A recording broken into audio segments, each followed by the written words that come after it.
Hey there, welcome to the Freelance Cake podcast. I'm your host, Austin L. Church, founder of the Freelance Cake community. The goal of this show is to help full-time committed freelancers get better leverage. As the sworn enemy of busyness and burnout, I have no desire whatsoever to see you work harder. So I reveal the specific beliefs, principles, and practices you can use right away to make the freelance game more profitable and satisfying. So chill out, listen in, because the best is yet to come. All right, I guess we're recording. Josh, I'm so happy to have a conversation with you today. It has been too long. People who end up listening to this who have no clue who you are, give them a little peek into what your career has looked like. So yeah, my career, I was just looking at the calendar, about ready to celebrate call it my freedom day of quitting my corporate job back in 2011. But so before I got into this game, I spent 5 years in corporate America as an insurance agent, selling insurance from the cubicle, did that whole thing, and decided I didn't want to do that for the rest of my life and didn't like to commute and wanted to have more freedom, like a lot of us, right? So I got into freelancing full time back then, May 2011, and kind of fumbled my way around. The first year, barely made any money, writing ads for cigars and random things and whatever came across my desk. So after that, I actually took an in-house role and did that for a couple years while I built my freelance business on the side. And that was good because I got some mentorship and learned about the marketing side of things, not just the copywriting. And so after that, I went back out on my own with a little bit more experience and know-how and started just doing freelance copywriting in the insurance industry. And that led to doing freelancing for financial advisors and tax strategists, basically other financial kind of service providers. And that led into financial publishers and financial educators. So really the bulk of my career has been doing financial copywriting for the last, 13 years. So I've done that. And then a few years ago, got more into the consulting side of things. And that's, part of the story where our story overlaps is wanting help and guidance with that and moving more into advising and consulting. So started doing that a few years ago. And after I did coaching with you, I got that more refined, and that's what I'm mainly doing right now. I still do a fair amount of copywriting, but now I have a good mix of advising and fractional CMO work in my career these days. I think there's this misconception that people only get help from a mentor, a coach, or an advisor if they're not making any money or enough money. If I recall, when you first reached out to me, that wasn't the case. Like, I think you were making what most people would consider really good money as predominantly a copywriter. Sometimes like you were doing some copy critiquing or copy chiefing work too. But if it wasn't just, hey, I'm not earning enough, like, what was going on in your business at the time that would make you reach out to someone? Yeah, it's a good question because I've been there where I needed help, just making more money and booking myself solid. And I've had coaching on that in the past and it was good. But yeah, when I reached out to you, that wasn't the case. I was book solid, with copywriting and, like you said, making good, consistent income. But more my thing was like, where am I going with this? I felt like I kind of plateaued and was in maintenance mode. And my personality, it wasn't good.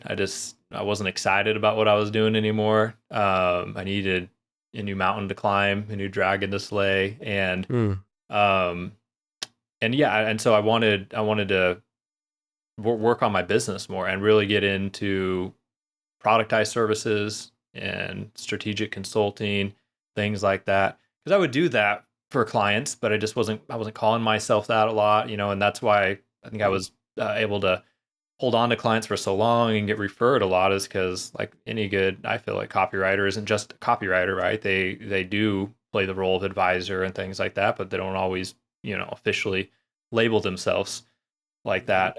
And so I wanted to do more of that. Wanted to create more leverage. Wanted to have more freedom. I found myself working, 6 days a week and long hours, and I was like, why? And I was having less freedom, and that was counter to the whole reason I started doing this in the first place. And so I was like, wait a minute, who cares if you're making good money if like you don't have time to enjoy it? And for me, I value time way more than money. I'm always looking for ways how I can buy back, more of my time. And now I have 4 kids, married, and I love what I do. Some days, more than others, some projects more than others. But I also want to be able to enjoy life, and I'm not one of those guys who wants to like not work and figure out how, I actually enjoy work, but I want it to be balanced where I can go do things I love. I want to go play hockey. I want to go Legos with the kids. I want to go on a hike. I want more of that. So that was a lot of the reasons that were driving me. We have spent a lot of time together. I know this now. I didn't know this then, but knowing what I know now, you could have figured out some of these problems on your own. Like you're more than capable. You have the work ethic, you have the intelligence, you have the problem solving aptitude. A lot of freelancers and consultants, fractionals, agency founders are in that same boat where you can solve your own problems. Why hire a coach? Why reach out to someone like me, a person who is in many respects a peer, not like so far ahead of you, but like, why hire a coach?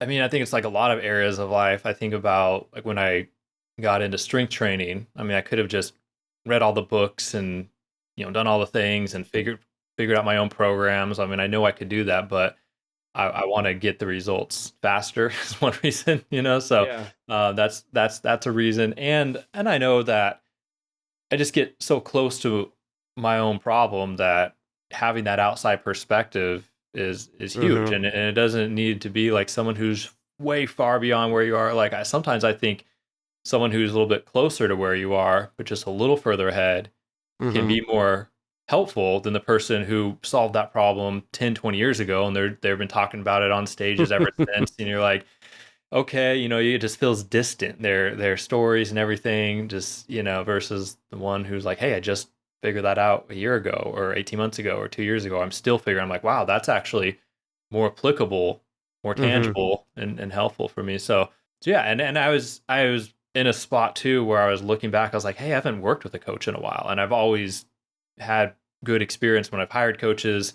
I've got a good return on my investment, and I found myself like, wow, I haven't really had some one-on-one coaching in years, and I was like, that's why I'm feeling a little stuck again. I'm just in my own head, going through the same problems, revolving them in my mind over and over, and journaling about them, and just overanalyzing, overthinking, and I was ready to take some action. And I was like, okay, well, I know if I, make a financial investment and make the time investment and do it with someone who I feel like is good at what they do, then I'm confident I'm going to make progress faster than me trying to do it on my own. So I was going to ask a question about negative experiences with coaches. It sounds like yours have been mostly positive. Do you have any advice you would give to people who have either had a negative experience with a coach or have never worked with a mentor or coach in a more formal capacity, given that you seem to have had multiple successful relationships with coaches? Any advice? Anything that comes to mind? I know I'm kind of putting you on the spot. Yeah, no, that's fine. I have to think about that. I mean, the people I've worked with have been good for me, and I'm trying to think of like maybe a pattern in my decision making. And I guess one thing is I have learned from them before I got coached by them. Like for example, I heard you on a podcast and I think it was with Ed Gandia, and I was like, wow, who is this guy? And I was like, I like the way you thought about things, how you approached problem. I could just tell how you thought just from that podcast. You're very open, and just that conversation, it just clicked. I was like, I want to connect with Austin, and so, Mm. um, and other coaches in the past too. I had read their books or listened to their podcast, and I got a feel for how they thought about things, and so that made me comfortable reaching out, and yeah, and just doing that. So I think that's been helpful, and I think also knowing what you're trying to achieve is helpful, like getting clear about, hey, I what is your problem, right? Or like big Mm-hmm. picture, what are you trying to solve? And I guess if you don't know that, there's life coaches out there that can help you with like even that. If you don't know what you want, like people can facilitate you getting clarity. But I think it's career wise and where I've got coaching is like, okay, I'm have a more specific type of problem I'm trying to figure out here. Mm-hmm. Who's really good at that, and then who do I resonate with? Who do I like? Who do I click with based on what I'm reading or what I'm hearing from them? Um, so yeah, I would say, do your due diligence and dig in. Most good coaches have put their thoughts out there and their personality out there. Spend some time, taking advantage of that, and then say, hey, maybe I should have a call with this person. Yeah, that's a good word, due diligence. I think once we make up our minds to do something, we may be, tempted to like just pull the trigger before I change my mind, right? I do want to point out that I've worked with a number of coaches too, and it's like I try to talk myself out of it almost every time. And when I have pulled the trigger, I've always seen the ROI. Like I've never regretted it. And it wasn't until I got into some work from a guy named Dr. Benjamin Hardy, and he had done some research into creating a point of no return for yourself. This situation where you kind of have to get the results.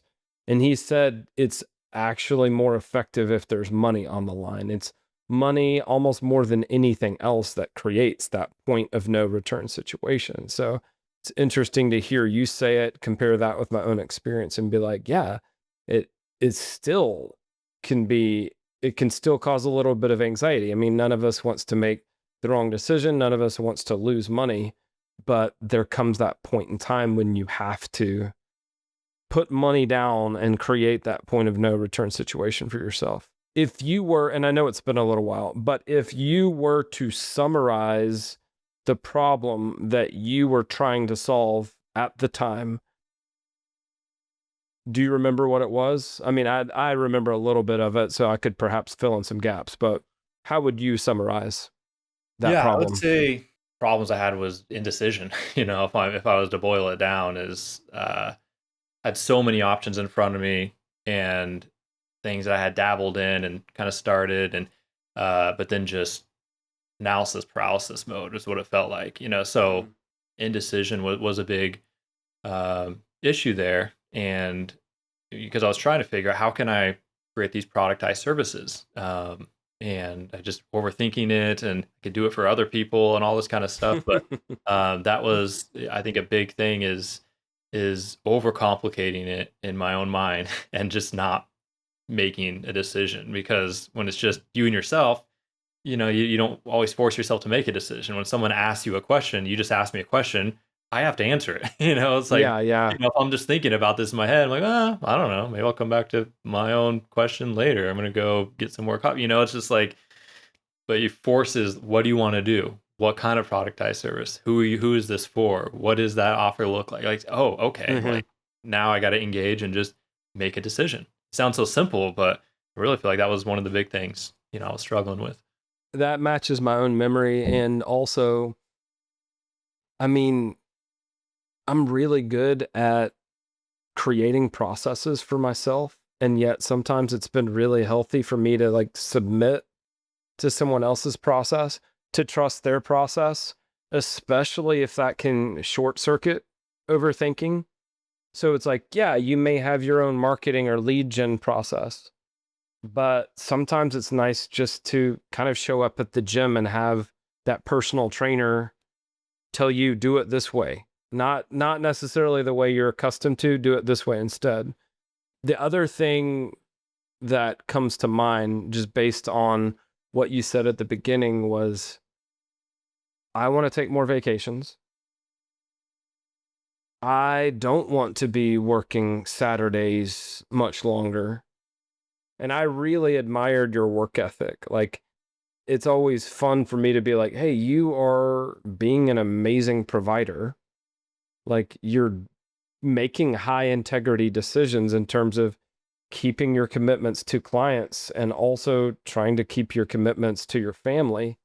But there comes a point in time where you're like, there's not enough room for these other things in my life. So that was one of the very first things we did was, what does the growth strategy look like so that you're not working as many hours, but you're also not seeing a huge dip in your income? During that 6-month engagement, which I think ours kind of stretched on to more like 7.5 based on scheduling. Do you remember some of the specific outcomes? And again, I remember several, but when you look back at that experience, what did we do together? What came out of it? Yeah, well, just what you just talked about, working back from there, like the vacations. I mean, that sounds again like simple, but I mean, I've been taking more time off and just getting it on the calendar. Actually, I think you were the one who first planted the seed of like the cruises, like taking a family cruise. And at first I was like, a cruise. I was like, No, that's I'm an terrible. introvert. I don't want to be on a boat with 5,000 people. That sounds terrible, noisy and all this stuff. And you're like, he's like, you're like, just imagine, you don't have to think about the kids' food and everything. I'm like, oh, okay, now you got me. Now you've piqued my curiosity. Yeah. So anyway, we went on our first cruise, and that the end of that year, that was December, and it was awesome. It was a 1 week cruise. Went down to Roatan, a couple ports in Mexico, and completely unplugged. We didn't buy the Wi-Fi package. I just got some good reading time with the family, and it was so good, And then before that, I took another like week or so off up in Upper Peninsula in Michigan. We got a lake house, and just being able to like get those things on the calendar was really helpful. So yeah, just thinking about that, making that commitment, and now I'm not working Saturdays, which is great. So I got Saturdays and Sundays off. And as far as like some of the other like work stuff that we worked on, the productized service, I actually launched that. So Funnel Insights was one of the main things that I created out of the work that we did, and I've already I've sold several of those engagements, and they've led to bigger engagements. I actually haven't even told you this, but I did one probably a month ago for a client, and these I just sell. I mean, right now my prices will probably increase some, but they're $1,900 to do this what I call funnel insights. Where I'll go and analyze someone's marketing funnel and give them a very thorough analysis and report and stuff like that, and show them which levers to pull to get a better return on their investment. And it's valuable in itself, but also it opens up opportunities for other things too, right? And so like that one I just sold, a month ago, he turned around and said, "Hey, how about you just build the whole thing?" And that was turned Funny into you should ask. yeah. I was like, okay, it's like it's not cheap, it turned into a $30,000 job, and I was like, but it was great because I've already did the blueprint. Actually, this was a funnel blueprint. I have Funnel Insights and Funnel Blueprint. So this one was a funnel blueprint, similar thing, but someone who doesn't have a funnel to blueprint it all out, and give it to him. And then, yeah, he turned around, and now I'm working on the full promo and things like that. Come on. And partnering up with a good friend of mine. So we're doing it together, which is fun. He's an Agora copywriter. And so I'm just being more creative with these kind of packages. And what I've learned working with you even more is like starting these engagements off at the strategy level, at the advisor level, just sets the tone. It's just different. So I've done those, the Funnel Insights and Funnel Blueprint, and done these strategy days, these in-person strategy days, which I love. I've only done a few of them, but they're great. I mean, the client flies into Austin. We spend a day and a half together. And I remember when I did the first one, I was a little nervous about like the agenda, and I was like trying to cram all this stuff in, and you were really helpful, just helping me like simplify, like, no, just focus on the, the what on this day and the how on this day. And, and you shared some things that were helpful when you led those kind of days, and, stuff like that was really, really valuable. So I was able to get some advice from you and do those days. And those engagements have led to other retainers and things like that too. So, and I'm just viewed differently in the eyes of my client because we started off with strategy. Like before we just dive into the tactics and all the execution of everything, like first, let's look at strategy. And so those have been some really good tangible outcomes. I mean, the funnel insights, funnel blueprints, the marketing strategy days, and I do have fractional CMO clients now too. So I'm doing that, and and I'm learning, as I go. Of course, like I emailed you not too long ago, like, man, I've been getting into the weeds too much with some of these clients. I fall back to old tendencies of just like, well, let me roll up my sleeves and go do this thing instead of advising on it and helping you hire someone. I'm like, I want to go in and just let me just go write the copy because the copy needs to get done and we need to launch this. And I have to remind myself to like restraint. Yes. So I'm learning, so yeah. It's a constant learning and growth process. And this is not something that's ever easy for a coach to say, but growth is by definition uncomfortable. So it's funny that you'd pay, or I would pay someone to coach me, and then part of what I'm paying for is discomfort because they're going to recommend that I do things that if they were comfortable, I would have done them already. But having someone who can gently but insistently push you into the areas or help you commit to the projects that are going to make you uncomfortable, force you to stretch, force you to grow, kind of strange that we pay other people to do this with and for us. And yet, that's one of the reasons coaches exist, is because, again, if it were easy, we would have done it already, right? And sometimes we need people to like come alongside us and say, hey, Josh, it's actually okay for you to want what you want. And here's a way to achieve that. I think you kind of alluded to this at the beginning. What's next? There's like this paralyzing optionality. And to even just say, hey, like, it's okay to want to play more hockey, Yeah. Like that sounds like a really good thing. It wasn't even a pivot necessarily. It was more just the next logical and natural progression in your career. What was it like for you to start thinking of yourself and calling yourself, positioning yourself as a fractional CMO, as a part-time executive marketing leader? Yeah, I mean, it was different. It wasn't too like daunting, I guess, for me. It was just different. I could went and revamp my whole website, and kind of stripped everything out of it that just screamed, "Hey, I'll just do a project for you right away," like. So went through and did that, and maybe stripped it too much because I'm like, oh, I don't know if I have like any testimonials on there anymore. Maybe I should like put a few things on there. Actually, I think I did add a couple, but so I went through that process, and yeah, it wasn't too crazy doing that. I mean, there was a scary time though of like I actually just let a couple of my longtime copywriting retainer clients go during this process, and that was scary. I'll admit, because I'm like, well, that's where the bulk of my income's coming from, and there were some things that kind of came to head with one of them. I was like, you know what, I feel like it's time just to, and it happened a little bit sooner than I was planning, if you remember that, and like Yep. but I knew I was probably going to do that, a month or 2 months in the future, but some things happened where I was like, well, I guess I'm ready to do it now. So that was a little scary because I did see my income like dip for a month or two, as I was rebuilding and getting these other types of clients. So I had to go through that, like, oh no, did I make the wrong decision and all these kind of things. And so that was a little scary.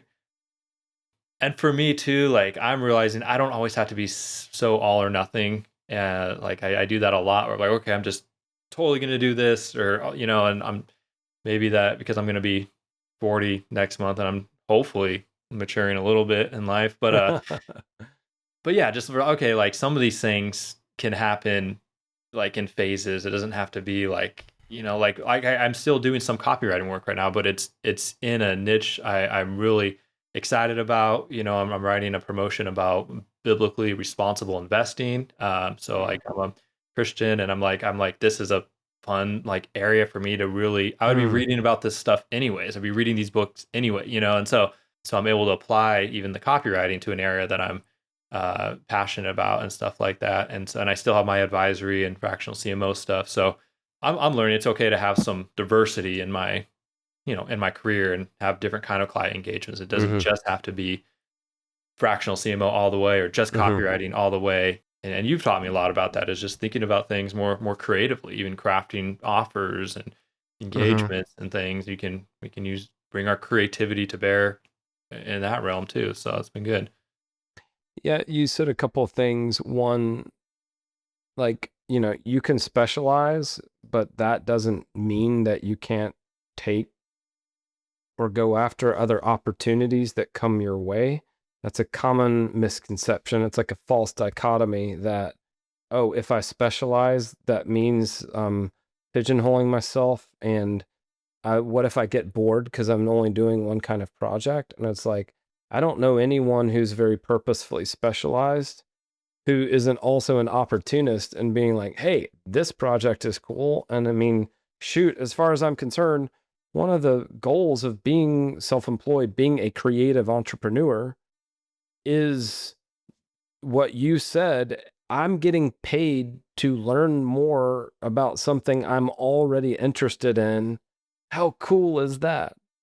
Right? Yeah. Oh, The other thing you pointed out, which I think is important to recognize, is good coaches aren't going to give you advice that simply isn't feasible for your life.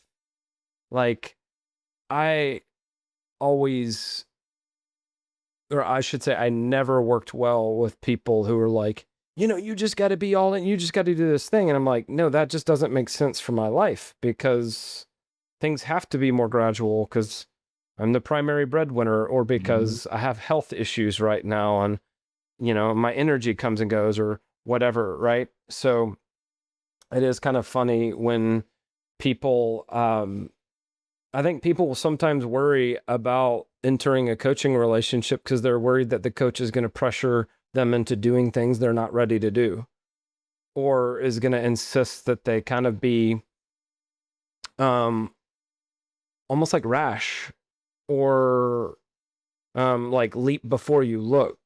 And my experience with coaches and the way I coach is the opposite, where you meet every single person where they are, Yes, I'm going to make you uncomfortable at times, but I'm not going to encourage you to do anything that's just straight up stupid or harmful, you know? right. Um, I want to shift gears. We're almost finished. I've got two more questions for you. One of them is kind of funny, but stick with me. If someone listening were in a position to help you, like, what's a current need you have, and who makes a good client for you these days? For me, what would help me? One of the things I guess I could use help with is I started a new podcast called The Way of Kings with a friend of mine. And so that's a podcast for people who they're Christians, they're entrepreneurs, and they run like an online business, and we're creating content and community and stuff for them. So if anyone has ideas of other podcasts we could be on, or would interested in being on ours, or want to spread the word, I mean that would be something. And then yeah, good clients for me, like if someone has like a funnel, that they do feel like is underperforming, and they are spending, money on paid ads, usually at least $5,000, $10,000 a month on paid ads, and their funnel is just feels like it's broken or could just be improved, and they want someone to really go in with the fine tooth comb and go through every part of that, the messaging, the upsells, what's missing. And they feel like, they could get value out of that. That's also something. Or someone who's going to they want to build a funnel, but they want the blueprint. They don't want to just dive in and just start signing up for CRMs and hiring copywriters. They really want to blueprint that out just like you would a house before you start engaging all the different trades and the contractors. If someone is in that phase too, that's also something that I can add value to and be happy to talk to people. So yeah, those are a couple things. Perfect. Thanks for sharing that. It's like, you never know, who can help if you give them the chance to care. Where can people go online to find out more about you? You already mentioned the podcast. Is there a specific website or a specific social profile where you want people to find you? Yeah, my website's the best. Just my name, joshuamonen.com. That's my main place online. I have been absent from the social media conversation for years, but I've recently decided to start being active on Twitter, aka X. So I think I'm just at Josh Monen there. So trying to be more consistent there, and that's my one social media outpost for now. All I can handle. But yeah, if you're on Twitter, send me a whatever you do on there, a message or a follow, and or yeah, the website joshuamonen.com or the wayofkings.com too, if you wanted to check out that podcast. All right, this is off the cuff.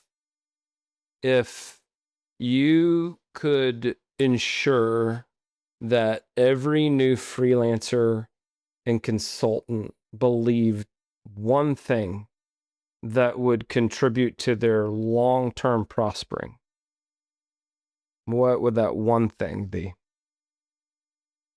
And I definitely didn't share this question with you before. It's a good question. I would say, like, for freelancers specifically, is you can believe that you can get really good at prospecting and really good at your craft, you will have a thriving business. Like if you can believe, maybe that's two things. I can't I guess pick one, but like I think you need both of them. So just the whole be so good you can't ignore, coupled with get really, really, really good at, if you need to go out and kill something and bring it home and eat it, you will never worry about, like you have worries and stuff, but you won't starve if you can do those two things. So. Yeah. Some people emphasize craft, some people emphasize marketing, but you're right in that if you can become very good at both, then you're going to be okay. Yeah. All right. Josh, thank you for spending a little time with me, sharing some of the story about when we worked together and sharing some of your wisdom too. I just really appreciate you and, look forward to seeing where you go from here. Hey, definitely. It's always a pleasure. And I know you didn't ask this, but like if anyone is listening and, considering maybe working with you or they get the chance, I definitely obviously would encourage that. And one thing I do want to say too is, I didn't say earlier, is what I really noticed about you when we first met is you are a very, very good listener. And that's, again, can sound like overly simple and like whatever, doesn't everybody listen? No, they don't. And especially if you're working with a coach or an advisor, a lot of people have their pre-canned answers to things. Oh, you're doing, then do this, do this. I never got that from you. Like you, even from that very first call, I was blown away. I even told my wife, I was like, this guy like really listens. Like I'm gonna hire him because like I told you what was going on, and you actually listen. So anyway, I just wanted to get that in there and mention, that's important. And also if you're evaluating coaches and stuff like that too, I'll append my answer with that. But yeah, just wanted to mention that. And again, yeah, it's been a pleasure. It's always good chatting with you, man. Well, thank you so much. I appreciate all of your kind words, and talk to you soon. All right, sounds good. Hey, before you go, I want to ask you a quick question. While I was talking about one-on-one coaching, did you ever think, I really ought to look into that? If so, I'd encourage you to check the show notes. In them, you'll see a link to schedule a strategy session with me. Let's get together face-to-face for free. You can tell me where you're at with your business, where you want to take it next, and we can talk about what it might look like for us to work together. I typically work with freelancers already making six figures a year based on what I need to charge. That threshold just kind of makes sense. So keep that in mind. And if that describes you, then yeah, look at the show notes, find the link. Let's get some time together. And who knows, maybe I'll end up being your coach and you'll end up being my next success story.